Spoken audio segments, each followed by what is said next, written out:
ирээдүйд хүүхдүүдээ ингээд яг оюутан болоход улс ямархуу байгаасаа гэж бодож байна. Тэгэхгүй яг л ийм хөл байна. Ер нь би тийм ингэж бодсон. Хүмүүс бас нэг сүултээ нэг ийм хит утран болоод байгаа юм шиг санагдаад. Ийм шиг үлээ. Улс нь томрогдсмаа асуудал нь томрд юм блэ. Америк одоо цөмийн дайманы аюул ярьж байгаад манайх нэг утаа мутаа ч юм уу тий. Замын төвчрөл мөвчрөл ч юм уу. Хүн байгаа газар асуудал байна. Тэрийг бол бид нар маш сайн ойлгох хэрэгтэй.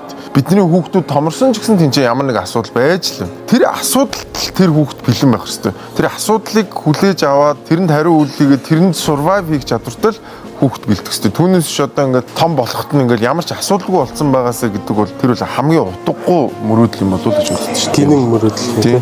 Миний хувьд бол Монгол улсын дархлаа бол ерөөсөө эрхчлөөд иргэд юм байна.